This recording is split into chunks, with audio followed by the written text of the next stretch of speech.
আমার মা বোনেরা যারা বাড়ির মধ্যে থাকে, ইদানিং দেখা যাচ্ছে এই এলাকা সহ পুরো ঢাকা সিটির ভিতরে কিছু মা বোন মানে স্বাধীনতার গল্প বলতে বলতে এখন এমনভাবে বের হয়ে গেছে রাস্তাঘাটে যে তাদের যে কিছু রেস্ট্রিকশন আছে চলাফেরার ক্ষেত্রে, এই জিনিসটা কিন্তু ভুলে যাচ্ছি। আপনারা যারা অভিভাবক শ্রেণীর আছেন, আপনারা একটু আমাদের মা বোনদের কাছে মেসেজগুলো পৌঁছায় দেবেন যে আপনারা যারা বাইরে বের হচ্ছেন, আপনাদের কিছু আদবের কথা আল্লাহ সুবহানাহু ওয়া তাআলা শিখিয়েছেন। ওয়াকুল্লিল মুমিনাতি ইয়াগদুদনা মিন আবসারিহিন্না ওয়া ইয়াহফাযনা ফুরুজাহুন, দৃষ্টিকে অবনমিত রাখতে হবে, লজ্জাস্থানকে হেফাজতে রাখতে হবে।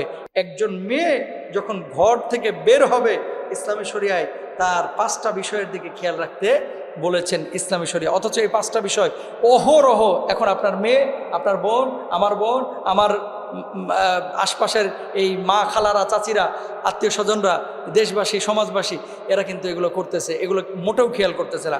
আপনাদেরকে বলতেছি, এগুলো একটু শুনে নেন। 1 নম্বর, কোনো মেয়ে যেন বাইরে সুগন্ধি ব্যবহার করে না যায়। ইনশাল্লাহ বলেন। আপনার বউকে পারফিউম কিনে দিবেন না। পারফিউম যদি কিনে দেন, বলবেন যে এই পারফিউম শুধু ঘরের মধ্যে ব্যবহার করবা, বাড়ির মধ্যে, বাইরে যাওয়ার জন্য না। আতর, সুগন্ধি মেয়েদের জন্য বাইরে ব্যবহার করা হারাম, নিষিদ্ধ, এটা জায়েজ নাই। কি হারাম, নিষিদ্ধ।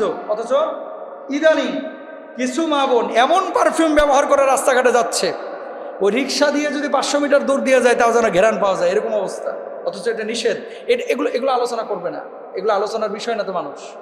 তো হুজুর, এগুলো আপনারা এখন আগের যুগে পড়ে রয়েছেন, এগুলো কি আলোচনার বিষয়? এগুলো আলোচনার বিষয় না জানানোর কারণে আজকে আমার মা বোনেরা এই ভুল পথে পা দিচ্ছে, ঠিক কিনা?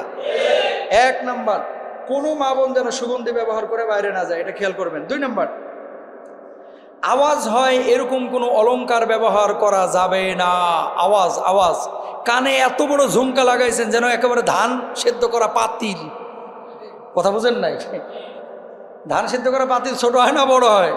বড় হয়। 2 কানে যেন 2টা পাতিল লাগায় রাখছে, আবার মাঝে ঝুনঝুনি মারছে, পায়ে এমন ঝুমকা লাগাইছে, ওই যে হাতির পায়ে যেগুলো লাগায় আর কি, এত মোটার ঝনঝন ঝনঝন করে আওয়াজ হচ্ছে।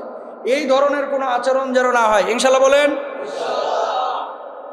আপনারা যদি না বানায় দেন, মাল যদি না দেন, তাহলে কিন্তু বানাইতে পারে না। কিছু জামাইও আছে, আরে বিয়ে করছি, এত সুন্দরী একটা বউ, মানুষে না দেখলে কেমনে হয়, এটা দেখুক না, এরকম কিছু লোক আছে না?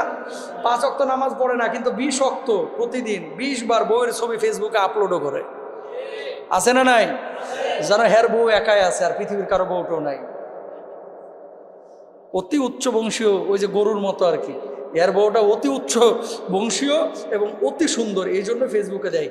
আচ্ছা, তারপরে 2 নম্বর গেল। 3 নম্বর, আমার মা বোনেরা যারা বাইরে কাজ কাম করেন, শালীনতার সাথে জায়েজ আছে, শালীনতার সাথে, বুঝছেন? আলাদা, তার যদি গার্মেন্টস, আমার অনেক বোনেরা চাকরি করতেছেন, করতে পারেন, সমস্যা নাই, শালীনতার সাথে সেপারেট আপনারা কাজ করবেন। কিন্তু কিছু মহিলা আছে, তার বাইরে কোনো কাজই নাই, এর নেশাই হচ্ছে মার্কেটে ঘোরা। আছে না এরকম? বাইরে কোনো কাজ নাই, কিন্তু বাচ্চারা স্কুলে দিয়ে তুই বাড়িতে এসে না চলে আসবি না, বাড়িতে যায় না, যাই কই ফ্যান্টাসি ঘুরতে, যাই কই উত্তরায় ঘুরতে, যাই কই ওই চলে গেছে ভাই ভাই, কোথায় চলে গেছে আশুলিয়া। এরকম অনেকে হয়, মানে বাইরে ঘুরতে পছন্দ করে। মেয়েদের জন্য এটা কিন্তু উচিত না। আল্লাহ সুবহানাহু ওয়া তাআলা পবিত্র কোরআনুল কারীমে বলেছেন, ওয়াকারনা ফি বুয়ুতিকুন্না ওয়ালা তাবাররাজনা তাবাররুজাল জাহিলিয়া। আগে ঘর সামলাও, নিজেদেরকে জাহেলি যুগের মতো এইভাবে প্রকাশ্যে ছেড়ে দিও না। আপনাদের দায়িত্ব হচ্ছে আমার মা বোনদেরকে বোঝানো। মা বোনেরা হচ্ছে ঝিনুকে লুকানো মুক্তার মতো, তারা অনেক দামি ভাই, তাদের পায়ের নিচে আল্লাহর জান্নাত। সুবহানাল্লাহ কর। সুতরাং প্রয়োজন সাপেক্ষে তারা বাইরে বের হবে, তার মানে এই না যে ভবঘুরে.com-এর মতো খালি ঘুরে বেড়াবে। এটা নারীদের কাজ না, পুরুষের কাজ। পুরুষ বাইরে সামলাবে ইনশাআল্লাহ। আসসালামু আলাইকুম।